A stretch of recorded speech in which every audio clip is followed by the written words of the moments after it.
welcome into the latest edition of ESPN FC. I'm Kay Murray, this is Shaka Hislop, and a little later on we'll be hearing from Craig Burley and Nader Manua as we look ahead to week 2 in the Premier League. But we will start with the big news in La Liga today. Barcelona registering their players on the eve of their game against Rayo. That's 6 of their players, 4 of their new signings and 2 of the players who have been renewing their contracts. Jules Kounde is still not registered. They will still have to free up some space on the wage bill to do that. But this is good news for the team on the eve of their game against Rayo Vallecano. Our whole team are actually in Barcelona ahead of that game, and we're now joined by Alexis Nunes. So Alexis, this is good news for the Barca fans and especially for everybody who's going to be watching this game. Players registered.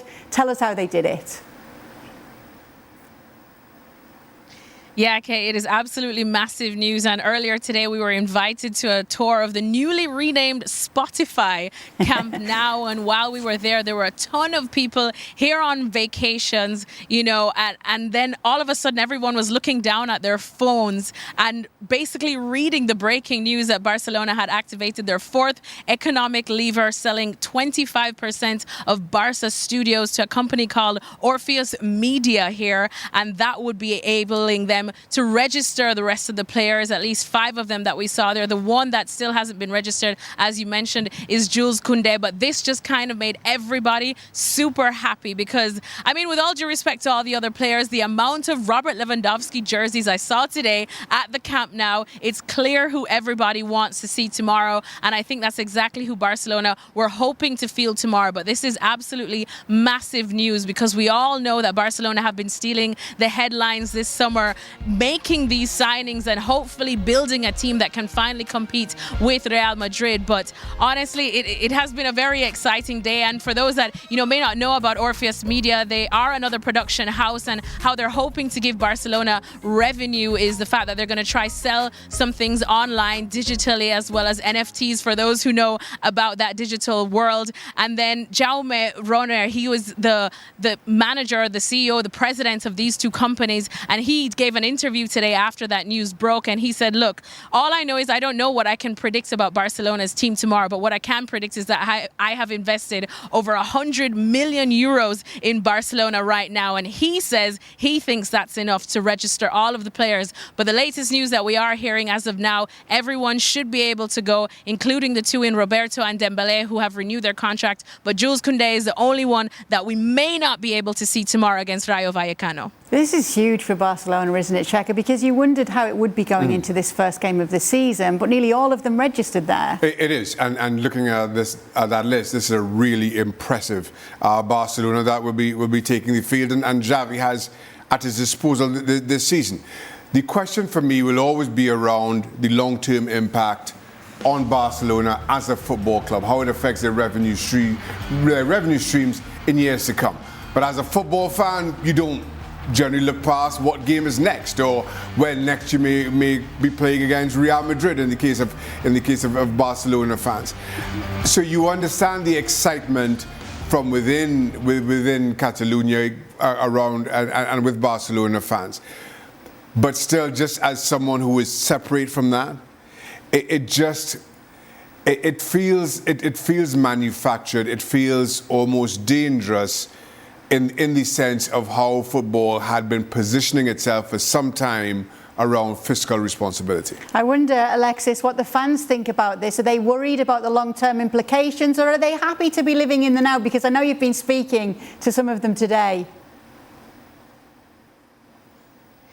Yeah, okay, we set out this morning pretty early to try and speak to as many fans as possible. And trust me, it was filled with a bunch of locals and a lot of tourists as well. The ticket line just to get stadium tickets just for the match tomorrow was absolutely long. So it was very, very heaving at the Camp Nou today. And I was trying to speak to a couple of them, fans that had flown all the way even from Mexico just to see this new and improved Barcelona. And the massive consensus is that none of them are really bothered with what's happening behind the scenes or what could happen in the future. I tried to ask them questions if it feels like Barcelona have almost sold their soul to the devil, because that was one of the headlines in the local newspapers here. Because that's, as Shaka said, it feels a bit manufactured. And if you're just quickly trying to find a solution now, could this come back and haunt you? But everyone said, look, we don't care. All we need to know is that we can compete with Real Madrid and we can get back to those glory days. And I compare the Barcelona and the vibe in the city now to what we felt last year when I landed here at this exact time.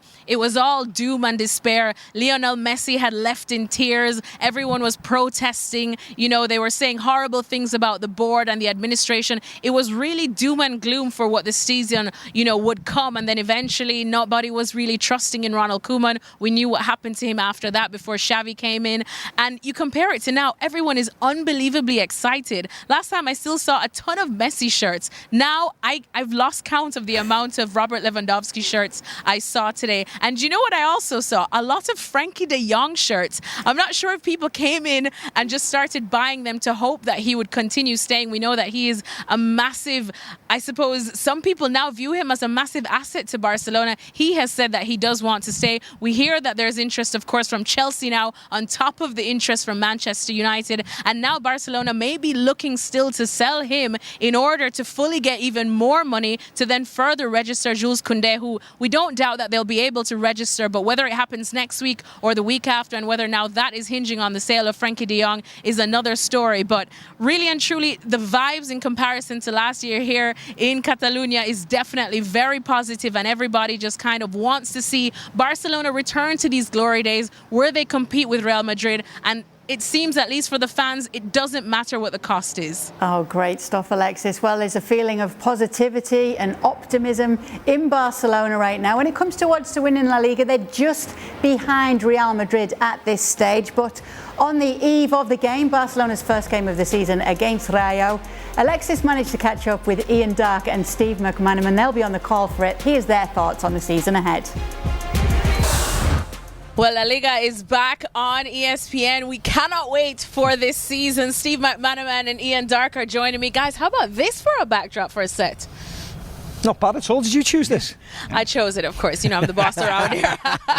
Well, you guys have been the bosses. Mac, I know you've played here many a times in Barcelona, of course, when you suited up for Real Madrid. But let's be honest, all the focus so far has been on Barcelona. Yes. That's the match we're here for as they go up against Rayo Vallecano. But it's because Barca, the money that they have spent that we didn't know they have to bring in names like Rafinha and Robert Lewandowski. I mean, it's been pretty much an exciting time for Barcelona, finally. Yeah, at this time last year we were worried about Barcelona's finances, but they didn't have the team or the squad to challenge in La Liga. This year they have. They've still got the financial problems in this magic way of moving money around to buy players and financial gymnastics it's been called. But at least they've got a squad that we can talk about now, and if they do get settled and La Liga starts, as it will do, we hope that the competition is a bit more feisty than it was last year when Real Madrid, you know, walked away with it and won very easily, don't they? But Barcelona, certainly with Kounde coming in as well, have got a better squad, a much better starting 11 as they did last year. It's an incredible situation, though, isn't it? It really. really I mean, somebody said this is a little bit like you lend a guy £20 and he says he can't pay you back, and then you find out that he's bought a Lamborghini, a mansion, and is going on around the world cruise. So, you know, exactly how Barcelona are doing this is open to question a little bit from a moral standpoint. But is it good for La Liga? You bet it's good for La Liga, because suddenly now Real Madrid have got a really proper challenge on their hands. Exactly, massive challenge on their hands. But before we continue to preview the rest of the season, let's talk about the first match at hand, Barcelona against Rayo Vallecano. Normally on paper this would be a David and Goliath clash, wouldn't it be, Maka? But with the ups and downs Barcelona have had, even with the signings that they've made, has the playing field kind of leveled out a bit for this one? No, I don't think it has, because we'll have a relatively full crowd, won't we, tomorrow? It'll be warm, but it'll be in the evening. Barcelona will have a full strength squad. What we presume. Fingers crossed. We presume, and also they've had a good pre-season, and some of the players have played really well. So you think that, listen, it's going to be a difficult game for Rayo Vallecano, and it will be a lot closer than in previous years. But I still expect Barcelona to start the season well, like they did last year when there was question marks about them. But if you remember our first game last year, they were excellent. So I think they'll be exactly the same again tomorrow. Darky, how about this one for you? Well, here's something. Rayo Vallecano beat Barcelona in both of the meetings last season, including towards the end of the season. They won 1-0 at the Camp Nou. They've got Radamel Falcao. He's not the player he used to be, but I think they've done a fantastic job. They were 12th last season. They got to the semi-finals of the Copa del Rey, and the coach has turned a lot of players who were lower division players into players who can perform in the middle of the table in the top flight. Whether they can do it again this year, that's pretty much open to question. So what do you think tomorrow then? I think Barcelona will pretty comfortably. Lewandowski gets a hat-trick if he's cleared. There we go. I know, we were doing predictions just yesterday, and Gemma Soler, a colleague, and I, we were very tempted to go 4-0 and even 6-0. I think I stuck my head out and went for it. But we know that Rayo Vallecano do like to play attacking style football. How do they approach this one? Because yes, Barcelona look good on paper, but still a lot of new people thrown in the mix, and that doesn't necessarily mean that they will gel as perfectly, right? Yes, and I agree. And it's the first game of the season, and sometimes you see some strange results. And Rayo Vallecano will be quite confident going to Camp Nou because they've won there last year and they played very well against them. So I think they'll go and have a go because there are still weaknesses in Barcelona's squad. That goes without saying. I think they will improve as the season gets along and as the players gel together because, as we know, they've thrown 5 or 6 players in, a couple of free signings, a couple of big signings, of course, but they all still don't know each other's game really well. So Rayo Vallecano have got a really good chance, but we just think that in the end, class will tell. I think Kounde is a great signing, don't you? Massively for Barcelona. good signing. I really do. He's quick, sees where the fires are, puts them out. Wonderful signing. I think that's why Chelsea wanted him, but they didn't get him. Barcelona did, and he could make quite a big difference, I think. So straightforward win these boys are predicting for Barcelona over Rayo Vallecano. But in terms of the league right now, because that is it, I remember speaking to Xavi, I think when he just came into Barcelona last year and they were still in the Champions League, still in the Supercopa de España, still in the Copa del Rey. And I asked him, how do you prioritize all these things? And he didn't even bat an eyelash. He said the league 100% is my priority. So now, are they true title contenders? Can they give your former club Real Madrid a massive run for their money? No. But I'd say that even if they were excellent. No, they are closer, but I still think watching Madrid in the Supercopa a couple of days ago with Madrid's new signings that are quite under the radar and quite sensible, I still think Real Madrid are the strongest team by far in La Liga. Yes, Barcelona have strengthened, but so have Madrid.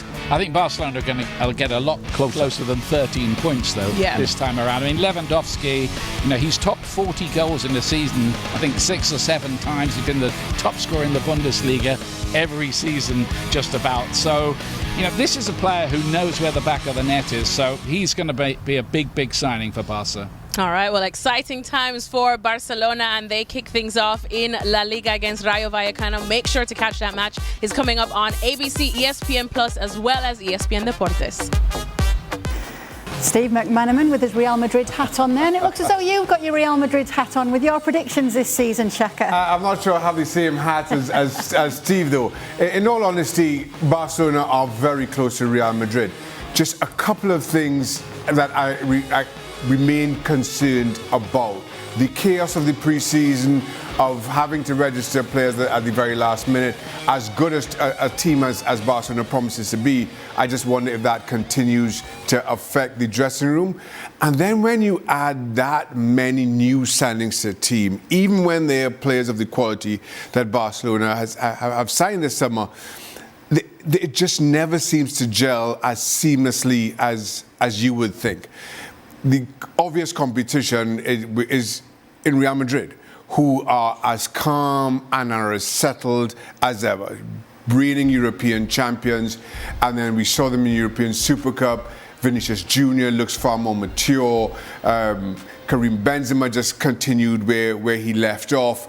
The one big question mark that probably hangs over Real Madrid more than Barcelona is that World Cup to come. How does that affect the likes of Karim Benzema? Barcelona will also be, every top club in European football will be, but you just wonder who it will have the greatest impact on. We've never had this issue before, so we're all just guessing as to how it will play out, how it will affect the teams this season. Round 2 is upon us in the Premier League, and on Sunday Stamford Bridge sets the stage for Chelsea against Spurs. Chelsea have lost just one of the last 32 league meetings at home with Spurs, and that included getting the better of them last season. As we just take a look at the odds for this one and welcoming Craig Burley and Nadim Anua as well. Despite all those stats, Craig, you are predicting a Spurs win this time around. Yeah, I just think there's a different mentality there. They've had all their business done early. Obviously, there's still a lot of talk about Chelsea and potential for 2 or 3 transfers coming in. Tuchel's not quite satisfied with the squad. That's public knowledge. Tottenham, on the other hand, there's no rumours about them bringing anybody else in. They got their work done early. They got some money to spend. It kept Antonio Conte happy. They had a well-documented pre-season that we discussed on length in this show, and it was a tough, hard, no-nonsense pre-season, but that's the way the manager works. And they got a good start last week. Wasn't the greatest performance, but they managed to get 4 goals. And I know the record at Stamford Bridge, as you mentioned, is pretty awful, but I just get a feeling with this Tottenham team is that they've gone there scared in previous years, and even last year with Conte, it was, well, I don't quite think I've got enough. Well, he's got pretty much a player for every position now coming off the bench. They're strong, he has options, and I think there's been a sea change in the mentality within this Tottenham team. There's more of a belief. Maybe I'm wrong, but I think we might see a bit of that early on at the weekend. Do you agree with Craig's prediction, Nadim? Well, I think Chelsea will be fine, but I think he's right in terms of talking about that mentality that Conte is bringing to Spurs. I think when we saw them play there last year, there were times when they looked really outplayed, looked like they couldn't never catch up to how Chelsea were. But as they've sort of developed through this pre-season, you see the way that they're playing now, the confidence that they have. And, you know, the odds are one thing, but I think there's a sentiment that Spurs are ahead of Chelsea right now. So with that, they're going to arrive at the stadium and believe that they can get a result, you know, because why shouldn't they? They have great players. They have a manager who believes in them, the players who believe in themselves. You know, they've obviously run those 4-2 lengths in pre-season as well. So obviously nothing's going to stop them. But I get it. But then for me, I think Chelsea, for as much as they are losing players and they are still trying to be part of this almost like rebuild, you look at the starting 11 they can put out. And, you know, they've got some quality in there. You know, it's good for them to have people like Reece James and Chilwell back being fully fit, because I think a lot of the game revolves around them. So I believe that, you know, Chelsea will have enough. And when you sort of see the history behind it, you know, it does seem crazy that Chelsea have been so dominant over Spurs at Stamford Bridge. But, you know, I'm expecting something similar this weekend, unfortunately, regardless of the fact that Spurs are having their first true test in this sort of time where there's greater expectation upon them. So it's a 1-1 draw for Nadim. Craig obviously going for the Tottenham win in this one. What about you, Shaka? I've gone for Spurs win as well. I think now is the perfect time for Spurs to play Chelsea. Chelsea have had this kind of uncertain pre-season about them. They got a few, most notably Sterling in the summer, but then it's been hit and miss ever since that. And my greatest concern for them, I thought you saw play out real time against a very poor Everton team. Where are the goals going to come from? In the end, it took a penalty to break that deadlock. On the other side, though, I think Spurs trending in the right direction, certainly during the course of this calendar year. Conte with a full pre-season with this side, I think this is as good as you will get from Spurs. So those two things coming together, Spurs on the up and Chelsea still trying to find their way, I see Spurs going to Stamford Bridge and getting a win. Well, when it came to the pre-season, go on, Craig. No, I was going to say, I think there is a chance that, you know, Spurs are able to take a little bit more control in games this year. You know, Bentancur has bedded himself in.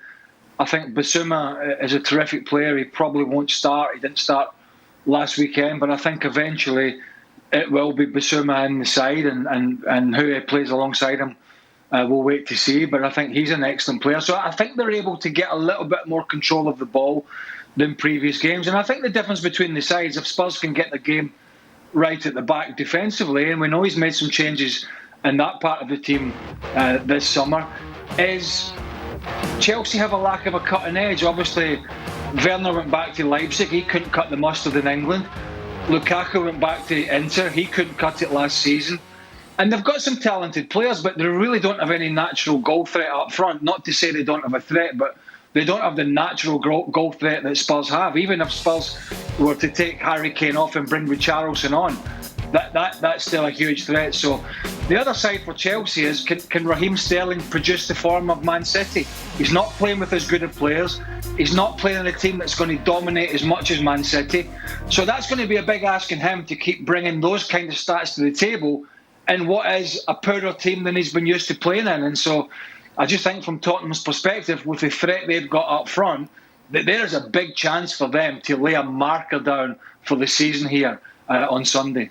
We just saw Craig's pre-season predictions there. He doesn't have Chelsea making the top 4 this season. A reminder, Nedum, if you have them in the top 4 come the end of the season with your predictions. Well, I've forgotten. You asked me a couple of weeks ago, sometimes I move with the wind, that sort of thing. But I think one thing about these predictions, it's the timing of it. We look at Chelsea now and they don't feel like they've really got the momentum that, say, Spurs have. But if they sign a couple of key players between now and the end of this window, we could see them in a completely different light. But unfortunately, because we've handed in our predictions already, we could be made to look quite stupid. But that's football. That's what it is. That's how it goes. 6, you've got them. In that moment, that's just what it was. And then don't worry about Man United in 4th. We don't need to discuss that. But yeah, in that moment, it made sense. But yeah, so let's not worry too much about it. Obviously, Chelsea want to be replacing for some of the players that they have. And when you look at the team, and I think Craig's right, they want to be successful, but do they have 80 goals in them to be able to be really competitive at the top of the Premier League in terms of the first 2 or 3? As it stands, it doesn't feel like it, but maybe they've got a plan, and maybe they bring in 1-2 players between now and the end of that window, which could give them that sense whereby they can go into any game and know they're going to win. And I meant to ask Craig a question as well in regards to Spurs playing Chelsea this weekend at Stamford Bridge. Is Conte going to take a front foot approach, or is he going to go more defensive like he has done in some of the bigger games they played last season, would you think? No, I don't think Nedum will. I think they have the ability to get on the front foot a little bit more, but a leopard, as they say, never changes his spots, and I don't think he'll veer too much away from that. I just think they have the ability to take a little bit more control. I think sometimes they ceded, in these bigger games, they ceded a lot of possession. I know they had some success at Manchester City last year doing that. But that was really against the odds. So I don't think he'll change too much, but he has the ability to make a change to their plan within the squad if he chooses to do so, and that's down to the players, as you can see, that they brought in over the summer. I mean, these are quality players that he can bring off the bench. So we just heard Nedum talking about how things can change. Go on. If somebody had a brain in this outfit, they'd ask us for our predictions after August transfer window. But, well, that wouldn't be any fun, would it? What fun would that be? Listen, Nedum was just talking about living in the moment. So let's say that the likes of Aubameyang, a Frankie de Jong, a Wesley Fofana come in. Does that change your prediction? Will you then put Chelsea up in the top 4? If they get Aubameyang and a Frankie de Jong, I think, for me, my greatest concern around Chelsea remains around goals. And as much as we're talking about a team that finished 3rd last season with 2 misfiring strikers who have now departed, so not really a whole lot of change there. I just think there's a more concerted effort from Spurs. I think Arsenal are much better than we saw them last season. At points last season, I thought not only would they finish 4th, I thought they had a chance of finishing 3rd, but inexperience cost them. And I think that lack of direction in their transfer policy so far this summer ultimately will cost Chelsea, because Spurs and Arsenal, and I know we're only 1 game in, have looked like all they promised to be. We are only when did you do those predictions, Hislop? A couple of weeks ago, at some point. He got. You got the benefit of a week gone, Craig, and then you got to make yours. Oh, well, I was going to say, I think Shaka copied me, but if we did them 2 weeks ago, I must have copied him. Yeah, no, you've been on holiday for the last 3 weeks. 3.5 weeks. Which is rather worrying if I'm copying a goalie. Listen, we've got to talk about Manchester United, because they faced Brentford this weekend. They didn't get off to the best of starts. And Nedum has them in 4th. Yeah, we'll pick him up on that, don't you worry. Now, one story today from ESPN sources is that Ten Hag has actually been playing up United's squad and their chances against the advice of the club, who reportedly want him to lower expectations given how poor last season was. Wonder what you make of this, Craig? Well, I think expectations were lowered after last week anyway. I mean, no matter what Erik Ten Hag says. It's a difficult one because, like, it's all talk. It's all talk at the end of the day. And the only thing that matters is what Manchester United do in transfer recruitment and on the field. And if last week was anything to go by, there's obviously a long way to go. Not that that was a big surprise, but just to say that one arrival and one new guy is not going to all of a sudden make them into a bit of magic. But it's unsurprising if this is true from the club, because this is a club hierarchy that have overseen this recruitment policy, and they've allowed these people, for the most part, to stay in charge. And so by doing that, they're pretty much saying, well, we're happy with what you've done, and you've made us some money in the business. You've made some poor choices in the recruitment, and we've spent a lot of money, but we're okay with that. And so behind the scenes, I think they're very happy with mediocrity. They may not say that publicly, but by their actions, they've been happy with what they've put out in the field. And so it's no surprise that he comes in with a much more positive attitude. And behind the scenes, they're saying, no, why don't you just go out and tell people we're actually garbage? And I think from a new manager's perspective, well, let's be honest, if people have got Man United 4th, 5th, 6th, maybe some have got them 7th, I don't know, then for that club, that's with their amount of money, they're standing on the world stage, that's garbage, absolute garbage. And so why wouldn't Erik Ten Hag be a bit more positive and try and get a bit more enjoyment about the place? That's rather worrying for me, that the mindset of some behind the scenes at this football club. But I don't think to most it will come as a huge surprise.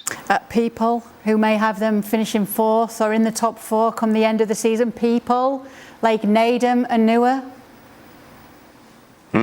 So my thought when I was putting these top 6 in was, like, some teams were down in Sharpie, but United were very much in a light pencil, so you can just erase it very quickly when things start going wrong. But what I will say with them, like, I hope this report isn't true, because it is ridiculous in my opinion. I think that there are enough players at the club who know how good they are or how bad they are. So if somebody comes in and tries to sort of say you're something else, it's not going to work, because you see it. But when a new manager comes in, the expectation is he's been brought in to try and make you better. So if somebody comes in and they try and dampen your expectations, well, what did they think the players expected after finishing 6th or wherever it was last year? Were they expecting to win the league this next year? Well, probably not. So what would the new manager say? He's got to come in, he's got to gauge what's good about the players, what's bad about the players, and create a strategy that tries to sort of bring out the best in them. So I think it's a funny sort of report, because last I checked, a manager can say you're good or say you're bad, but ultimately you're either good or you're bad, and you go out there and you show that week in, week out. So I think it did kind of miss the point, in my opinion. And at the end of the day, what's the harm in him saying to the players that they're good? Like, I've had some managers who said to players, you're the best this, you're the best that. Like, one example was Sven-Göran Eriksson saying to Kasper Schmeichel, I think you're a really good goalkeeper. This is when he was at Man City. Kasper believed it, he played, and now he's played 10, 11 years for Leicester. He's won a Premier League, won an FA Cup, and now he's playing in Nice. That sort of thing. Positivity can help you a little bit. So if the report is true and they're upset that somebody's tried to be positive when they've come to the club, when they've hired him, they've headhunted him to come to the football club, I think missing the point would be an understatement. And ultimately for me, like I say, it's what new managers do. Try to be positive. Can you imagine Erik Ten Hag going to a press conference and going, can you believe somebody's paid 100 million for Jadon Sancho? I can't. Oh, Jesus. I've watched 18 months of Man United, and Marcus Rashford ain't kicked a ball. He ain't kicked a ball. Oh, and I can't wait to get that Jesse Lingard out to Nottingham Forest. I mean, what kind of ridiculous stuff? The amount of nonsense that's come out of this place in the last few years is quite scary. And I don't know. I just worry for them this year. I'm sure Erik Ten Hag will manage to get them moulded into something that's half decent. But their transfer recruitment, and we talked about it yesterday, the way they go about it is mind-bogglingly average. Yeah, Craig, one thing I'd say is never worry about Man United. Like, they've spent a lot of time not worrying about anybody else. So they've had their success, I'm sure they'll come back at some point. Let's not worry about them. But what I would say, the opposite, by the way, in terms of managers being enthusiastic, was I think it was 2012, and we had Harry Redknapp come in at QPR to replace Mark Hughes. And this was just after he'd been linked with the England job and all this. He had a very big reputation. But when he arrived at the training ground, I've never seen somebody look so miserable in all my days. We'd be training, he's kicking the ground, shaking his head like, oh my God, we were bad. But I thought, well, this wasn't the new manager bounce that I thought was coming. So, I could say that also didn't work. So he pretty much made it clear that he didn't think we were any good. And lo and behold, we got relegated. So, there's no harm in a bit of positivity, because worst comes to worst, maybe you can trick them into thinking that they're actually a great team, great club, and can be very successful. That's right, Naden. Blame the manager. Manchester United taking on Brentford this weekend then. How do you see this one going, Shaka? Because it looks as though maybe you picked it before Craig, but you've been copying him again. No, I made this pick yet again before Craig, and I see this as being a draw. Listen, Brentford, who was so good last season, good at home, and I think this being their first home game of the season, you'll see a lot of that spark from last season again. And Manchester United, what can you say? After that opening day defeat at home, travelling to London, I just don't see how this team picks themselves up. Not right now, not just yet. Is a draw going to be enough to stave off criticism for United, Craig? I don't know about criticism. I think there's almost an acceptance that it's going to take some time, and there is no magic wand. And as Shaq was saying, you go down there to London, second season syndrome maybe. If you think about Sheffield United, their first season and then their second season. But Brentford, that little stadium, they've got lots of energy, they've got a very good manager in Thomas Frank. And look, these United players are coming off the back of this bad start at home, and they've already shown in the last year or so that mentally they're not very strong, even within games when they're in a good position and they lose a goal from being 1-0 up. They sort of buckle very quickly. Well, they've had a week to think about it. And if he's not managed to get his point across and they've not managed to clear their minds, then it's going to make for an opportunity for Brentford. And that's why I've gone for a draw. I think, going to London and getting a point's not the worst. It's not what United should expect, but it's kind of where they are. And at least it would be something. I think the criticism would come in the back page headlines if little old Brentford were to turn them over, and that would just make for a horrible start. I remember when I went to Celtic and we lost the first 2 games of the season, and had we lost the third, it would have been the worst start in the club's history, and that's pressure. So I don't know about United starts over the period, but I do know they are under a little bit of pressure. They are fragile, and it's just time to stand up. And I'm not quite sure they've got enough to do that. Why have you got them winning this one, Naden? Well, it's mainly because I just put Christian Eriksen in my fantasy football team. Don't worry about that. Let's not worry about the top 4. That's old news. Yeah, but Eriksen's in my team this weekend. Thought he'd come back and do a little bit against his old side. But I think, to put it into context in terms of how much things have changed, I'm obviously not the oldest person on planet Earth, but never in my lifetime did I think we'd be discussing it would probably be a good result for Man United to go to Brentford in the Premier League and get a point. That's how much things have changed. But I believe they'll get the result purely because I expect them, if they are to be the team that they want to be or hope to be, then they should react to losing games at home against Brighton, who obviously did well. But you're travelling down to Brentford. Brentford are a good side, but they're not setting world alight. They're a good side. It'll be tough. It's their first home game. All that stuff. Tony's going to be pushing people about. It's going to be physical. It's going to be intense. That's great. But you're Man United. On paper, you have the better players. In theory, you have the best manager on the sideline. The expectation is higher, so you should be able to perform. And I think whatever the result is, that'll obviously be important, but there'll be a lot of eyes seeing the performance, because the fact is, we claim this is a new season, but when they were 2-0 down on the weekend, a lot of people felt the same emotions they felt the year before, and they thought everything's the same again. So I think there's going to be a lot of eyes on them, and as a consequence, I think they'll perform quite well. I think they'll get the result, and I think Eriksen will get the winner. I think Manchester United. Sorry, Craig. I think Manchester United have to perform well. dismal. I don't think a draw staves off any criticism at all for Manchester United or indeed Ten Hag. And part of that reason is because what's to come. Manchester United's next league game is home to Liverpool.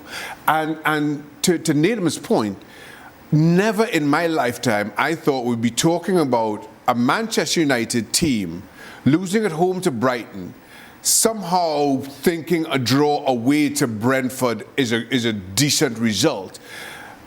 Or let alone be 3 games into a Premier League season with 1 point. If they pick up 1 point against Brentford, and as we sit, I do not think they beat Liverpool at home. We're talking about Manchester United, and here's the discussion we're having around Manchester United over what will be a couple of weeks. A United team that's got 1 point from 3 games, and the management telling the manager, don't set your sights too high with this team. We're talking, man, I never thought in my lifetime those are discussions we'll be having around Manchester United. Craig? I think, well, it sounds a bit strange to say it. Results are important, of course they are, but you know, we know United are not going to be in a league title race. But there's a push for the top 4, obviously, and it is important. But I think results don't just bring you longevity. I think it's important that Ten Hag sees the little things that he's doing on the training field, the things that he's telling the players, for them to take it on the park. Anybody can lose a game. Anybody can make a mistake and somebody scores a wonder goal. But I don't want to see United being outplayed by Brentford. I want to see the things that I didn't see from Ralph Rangnick. I want to see the changes. I want to see the pressing. I want to see the shape, the defending, the passing out from the back, the patterns of play. And if they don't get the result, but he's getting those things, that in some sense is a plus point. But if he's not getting the result and he's not getting those things, that's a worry, because we know Rangnick got no tune out of him. It looked no different. There was no pressing, there was nothing. And I think it's important, even this early on, that they go to Brentford and they puff their chests out and we see a bit of the Eric Ten Hag team, even if it's not all his players and the players he wants. But we see a little mirror image of what he wants on the field. It might not be perfection, but it at least gives him something tangible to work on. And I think that is almost as important as the result at the weekend. That he has to see the stuff that he's working on from Monday, Tuesday, Wednesday, Thursday, Friday, taken onto the field at the weekend. Because if he doesn't, that's a real head scratcher for a coach. Well, one thing that you are all agreeing on, and Shaka once again copying Craig with a 6-0 win. I made this call first. No. I made this prediction first. Right, Man City against Bournemouth. Go on, Craig. I sent that in. Shaka. I sent that in this morning. There's 6-0 thinking, all right, bit of a doing. You've seen that. No, I haven't. You've got to have seen that. I sent mine in before you, Craig. I'm sure of that. I was up before you. I just feel you weren't up before me. I know. You know, I'm a man. I walk my dogs at 5:30 in the morning and I never see you up there. I looked at this one and I thought, Man City, brilliant team, obviously. Great start last week, completely controlled the game. Perfect start for Haaland, in a sense. I think he'll get even more chances this week, obviously being at home. Bournemouth had a good result, but you know it's just tough to go there and as we used to say in the old days, chase the tango.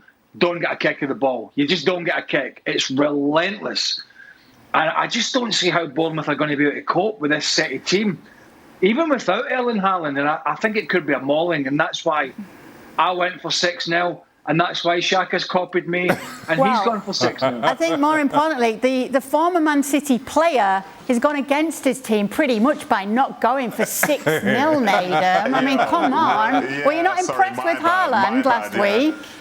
Yeah, of course I was. But like, they played against 11 other professionals, you know what I mean? But I get it, you know, I said that for the scoreline, but it doesn't necessarily represent the game itself. I can see City literally just dismantling them. It's a case of can they take their chances, because they'll create a ton of them. But I just believe, so early in the season, a team's been newly promoted or whatever, they're going to be quiet, they're going to be committed, they're not going to be broken spirit-wise. And off the back of the fact that they won last week, there'll be this sort of like naive confidence to the way that they play. And they'll be believing in themselves. But, obviously the main man up top is making these runs, is being fed. But I just don't predict that Bournemouth are going to be so open to the point whereby they just concede 6 and, City have 20 good chances. So 3-1 to me being conservative. Maybe Kiefer Moore scores a header since he's enormous. But, aside from that, I think it's going to be a comfortable game for City. But I just can't see them scoring 6 goals, which I guess isn't the worst thing in the world, because if that's the standard, then they're going to be some tough weeks ahead. You can't see them winning the league either, Nadem. Hey, he's just trying to keep both halves of Manchester happy these days. But he's not keeping Manchester City happy here. Runner-up to Liverpool. Would you like to change your prediction of the Premier League title winners this season, Nadem? Listen, Kay, for all people that know I'm associated to Manchester City, I can either be right or I can be happy. So either way, it is what it is. So was that one, is the City prediction in Sharpie as well? It seems all your picks are in light pencil somehow. So light, Shaka. So light. No, with the City Liverpool thing, it just feels like it was a toss up between the two of them, because they're so good. And whereas with City bringing in a couple of new players, I thought it might take them longer to adjust than say some of the Liverpool ones, because Liverpool did feel very, very similar, even though only one player's left and so on. Whereas for City, you're thinking, will he hit the ground running? Losing Sterling, he's been a fixture in the side for the last 5-6 years. Jesus has been the same for the last 3-4 years. Zinchenko, there's a lot of change at City. So I thought, given the fact that sometimes they're separated by a singular point, if Liverpool maybe start better than City, then maybe it's a harder chase for City. But, as it looks right now, it seems like a bad take. But, I can live with that. Well, time will tell, and we'll be hearing more from these three guys on tonight's edition of Extra Time. Be sure to always stay up to date with everything that's going on in Extra Time by subscribing to our YouTube page. Borussia Dortmund got themselves a comeback win against Freiburg on Friday night. Teenage wonder kids coming to the rescue for Terzic's men, and that is 2 wins to start the season for Borussia Dortmund, as we now welcome in Archie Rintot. Teenage super subs to the rescue, Archie. Yes, particularly Jamie Bino Gittins, 17 years old, from England, and got in from Manchester City as well. You might remember hearing that before regarding Borussia Dortmund and a talented winger, namely Jadon Sancho. Of course, he was fortunate with that first goal. I feel sorry for Mark Flecken, because Freiburg wouldn't have qualified for Europe without his outstanding performances last season. However, Bino Gittins, as you saw there for the second goal as well, was very influential, binding 2 defenders to him and helping create the space for that second goal. And Edin Terzic, very complimentary of him after the game as well, saying how his first touch sparks things into life. He's an accelerator of the game, and he is a game changer. So particularly how Doniel Marlin had not been having a particularly good game. Dortmund hadn't been having a very good game. This is a huge result for them when they've not been playing well. And Freiburg is such a difficult place to go, namely for Dortmund in the past few seasons as well. They'd lost there twice in the past 3 seasons alone. And for them to go win there, and when their heads went down after that first goal and they started to look like the Dortmund of old from last season, you thought, hang on a minute. So this result, particularly after the situation they were in, is quite something. Yeah, definitely, Archie. Does it give a bit of excitement to everybody watching the Bundesliga this season? Because as you mentioned, it's not maybe been their best performances, but they've got those 2 wins. But it is early days, so there is time for it to get better for Dortmund and to click. Surely this does make things a bit more interesting. I know it's early, but we could say that, couldn't we? It does.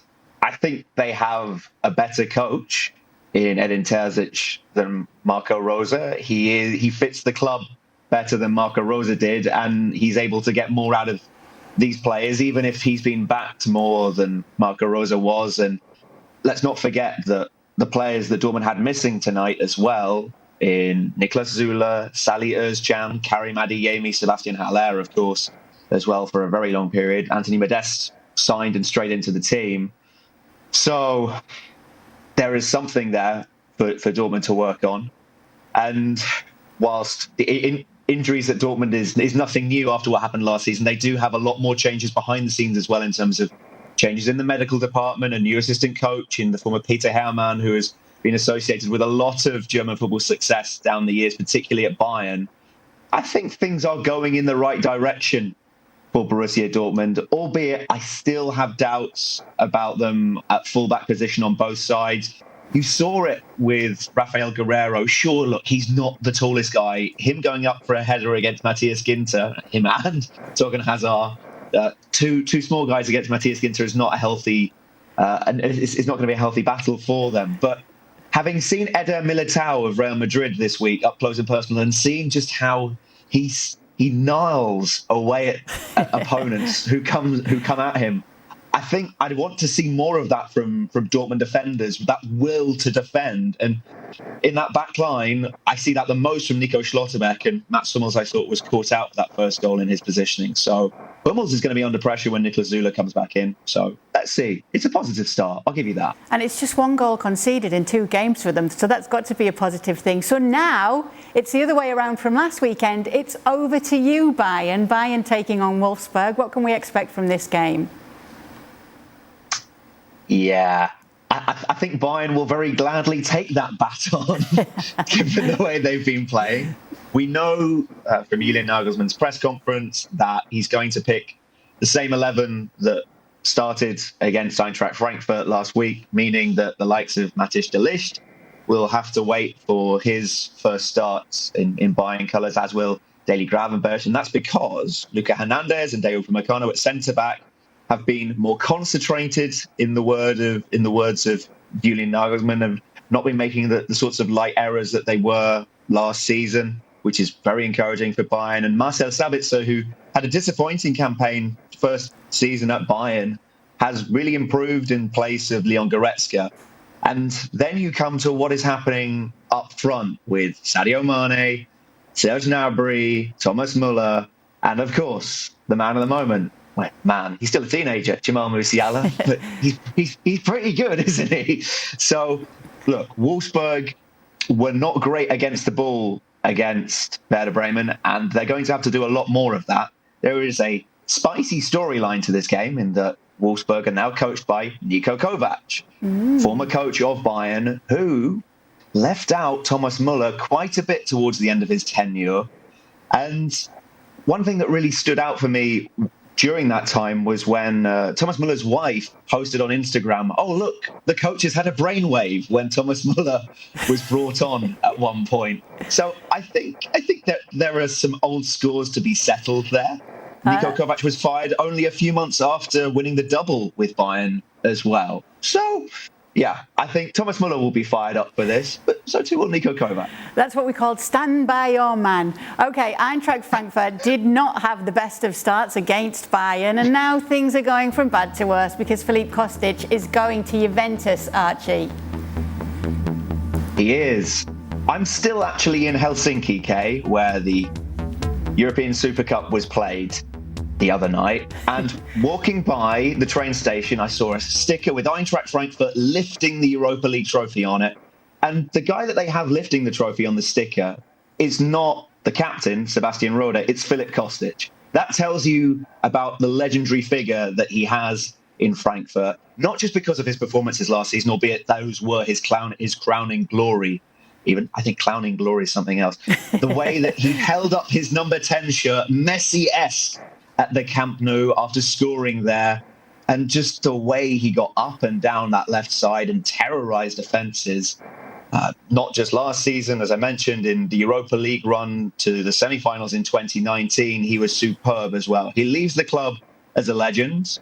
We've heard tonight that they've signed Juventus's other left-back, Luca Pellegrini, on loan for the season. So that's something to console themselves with this evening. Still, it does leave a hole in their team, and watching them against Real Madrid the other night, I saw at times the ghost of Philippe Kostic running down that left-hand side, because he's really had a special run at the club, particularly when before that he'd struggled in Stuttgart and Hamburg. So for him to go and do so well there was not on the cards at all. Okay, well, Archie, we'll let you get some rest and safe travels to you. Thanks so much, as always, for your insight to the Bundesliga. Plenty more of it coming across the weekend. Its home is here on ESPN Plus, building up to that game between Bayern Munich and Wolfsburg at 11:30 Eastern on Sunday. Anyway, thank you so much for being with us on the latest edition of the show. It's been great to have you with us. Stick around, though. Extra Time is on the way next. Welcome into the latest edition of Extra Time. We have Shaka, we have Craig, and we have Nedum. And Nedum, I will warn you that on last night's edition, Craig Burley was barking like a dog. And Gab also gave us an answer in a concise and short manner. So anything could happen on tonight's show. Yes, you had to see it. Craig is just going to copy all my answers anyway. Would you copy him barking like a dog? No, I won't copy Craig barking like a dog. But all show long, he's been copying all my answers, I've come to realise. No, that makes him a copycat. Okay. Yeah. Okay. Meow. Oh, good Lord. Craig, first question is for you. Manchester United value Marcus Rashford at more than £120 million amid PSG interest. Could we get a Craig reaction/rant on this, please? If Manchester United get 120 million for Marcus Rashford, they're maybe not as daft as they look. Not to say that he's not been a very good player. He's a talented player. He just hasn't played well for a long time. He's lost his confidence, and I'm sorry, but I just don't see that happening. I think it would be absolutely bonkers for any club to pay that amount of money for him at this moment in time. He's 24. He's going to be 25 in October, I believe, just after the start of the season, and he's going to have to prove himself that he can sort of restart his career. So no, that's big money for a guy that's not played well. Nedum, on yesterday's show, Craig said that Rashford should get on the next Eurostar as quickly as possible and take them up on this offer. What did you make of it all? That is an interesting one, because you look at the PSG thing and is he actually going to play? You know what I mean? He seems like he enjoys his home comforts in Manchester, supports Man United. Obviously, it's a bit of a shambles at the moment, but I think that's one of the things about when a team that's supposed to be good isn't doing well, you always have the belief that you could be the big reason why they come back. And I think when United do eventually rise again, I think that will bring a lot of joy to a lot of people, and I think he's going to be one of them. But, I don't think his French is that good from what I've heard. I do think his Mancunian accent's pretty good, so I don't know. I wouldn't jump on Eurostar just yet, but he might not have a choice, because if that £120 million comes in, I think they'll be strapping him in and saying, off you go, son. So we'll have to see about that. Yeah, we'll see what happens there. Shaka, which summer signing has surprised you the most? I can't think of what summer signings there have been. Some of the Barcelona signings, maybe? Well, we've not. Or just in terms of who signed? Maybe, or as opposed to performances so far, you mean? Right, not performance. Oh, no. Oh, actually, you know what? No, I think it's as to who's signed. Right, who's signed? I don't know. That's a good question. It's too early for me to say. It's too early. Who's pulled up trees in the first couple of weeks of the season? But what? Okay, no, that's not the question. Let's forget that. Let's just think about just looking at the transfer market. What made you go, oh wow, they've gone there? Well. Certainly, I never thought we'd be talking about Lewandowski leaving Bayern. If that's the angle around it, that kind of unraveled rather quickly towards the back end of last season. But I didn't see that. I didn't see that going that way at all. I'm trying to think more of the Barcelona signings, because they have been so busy in the transfer window. Outside of Aubameyang, which ones? I'm not that. For God's sake, just give an answer and we can move on. I can't think of any. He's been put on the spot, hasn't he? You can't think of any because you're a goalie. All right, for Craig. After watching the impact Darwin Núñez has had against Fulham when he came on, should he be in the starting lineup for Liverpool against Crystal Palace? Well, I didn't watch the impact that Darwin Núñez had against Fulham when he came on, because I was on vacation and I had. For 3.5 weeks. I rephrase that. I had time off and I had visitors, family here, so I switched off. So I don't know. I think if you bring in obviously had an impact. Was it the Community Shield as well? So it was another game that I didn't see. But I think if I signed a player like him, I'll put it one way. I don't think City will be trying to bed, obviously, and they haven't, trying to bed Erling Haaland in slowly. And I don't really think Liverpool should be thinking about doing it with Darwin Núñez either, because even though it's early on, dropping a couple of points on the first day of the season is not ideal, because City are more than capable of putting a raft of wins together, and so you need to get him up to speed quickly, and to get him in the team, to get his goals on the board, because that's what's going to win games. So I'm not sure about last week, but I would certainly get him in the team sooner rather than later. All right, given that you know our pundits very well, having worked here a long time, I'm going to give this next one to you. Okay. Listening to Luis Garcia's La Liga predictions last night, start, bench and sell following ESPN FC pundits based on the level of bias towards their former club. So we're looking at start, bench or sell for the biased pundits among our team. Stevie in Liverpool, Frank and Chelsea, and Luis and anything apart from Madrid. Luis Garcia went for Barca winning the league, and Barca top scorer and player of the year. Luis and Barca, most bias, so I don't know. More than Stevie in Liverpool. I think so. I think so. Stevie in Liverpool second, Frank and Chelsea comes third. So I don't know how that falls into. So you would start Luis Garcia in anything apart from Madrid. You would bench Stevie in Liverpool, and it's Frank and Chelsea. Frank and Chelsea is the least biased. Right. Okay. Well, I know who's definitely least biased against Chelsea is Craig Burley. Oh goodness. Yeah. He doesn't need to say anything there. All right, Nadem, and I'll come to all of you on this. What are some of your favourite football souvenirs, jerseys, etc., that you own and are extremely special to you? Souvenirs. I think, to be honest, the whole, say for example, changing shirts and stuff was a really good idea for like the first 4 or 5 years of my career. And then for the next 12, it's like, well, I've got too many shirts now, I don't know what to do with them. So I wouldn't necessarily say that's the thing. But the one that I really like the most, which is the most unexpected, is from my one season on loan at Sunderland where I came away with goal of the season. So that little trophy just to the side, like that's probably my best souvenir, I'd say. It was a nice little year, that one. That's a nice answer, I like that. What about you, Craig? Don't really have any. I've got my Scotland caps through in the room just next to me here in an old bin bag. I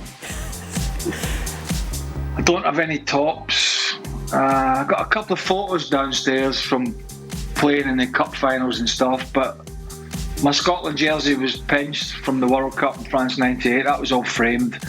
That was the one souvenir that I had, with the Scotland jersey with all the players had signed it, and all the Brazilian pennants and everything was inside it from that opening game in France '98, and that got stolen when my house was broken into in Nottingham 15-20 years ago. So I haven't really had anything to replace it, so I'm not really sentimental that way. That was the one thing that I had that wasn't really of any monetary value to anybody, and it's gone. They're two good picks, though. It's a shame that obviously Craig lost out with that shirt. But can you match those picks? Yeah, well, I hope to. My answer is an easy one. So when Trent Tobago played in the World Cup in 2006, we were sponsored by Adidas, who produced a boot, as they did for everybody, all the teams that they sponsored in the team's colours, with a little map of the country, etc. So they did a pair of red for Trent Tobago, and I got the entire squad to sign mine for me. So I have that. That's easily my favourite memento. Very nice question as well. All right, here's another bit of a sarcastic one, I think. We can establish that Craig's favourite person is Sebi. We're talking about people on the show. For Stevie, it's definitely Stuart Robson and Dan. Who's Nedum's favourite among the pundits? Which pretty much means probably who do you argue with? Dan. Get annoyed with the most. Dan. He's always threatening to punch Dan. He's always threatening to punch Dan. It would. I know what you're doing, Dan. I know where you're going with this. Yeah, it would have to be Dan. Like, it's one of those things where, like, I think he's really good at his job, but he's also really, really annoying. And I think because I'm quite thick-skinned, I can deal with it. But, like, if he catches me on a bad day, you know, I might have to fly over to Connecticut and go and say what's up. But yeah, I think I'd have to say Dan overall. But he's a really good guy, though. I do like him, but I think he's the one. Yeah. Would that be fair as well, Craig? Your favourite, Sebi? Lovely Sebi Salazar? He loves a bit of football in America as well, Craig. He's desperate to go back on it. Yeah, I mean, I got on well with Sebi, but it's just his hot takes. I can't be doing his hot takes. And Shaka gets on well with everybody. I get on well with everybody, Kay. He's the glue on ESPN FC. Is that? Yeah. Oh, I don't know. Well, whoever Shaka's on with, it's always a happy camp. I'm smiling. Just a good guy. All right, thanks so much for sending your questions in. We'll do it all again tomorrow. Make sure that you do join us tomorrow. Cucurella. Cucurella is the most surprising signing. I've just decided. Cucurella.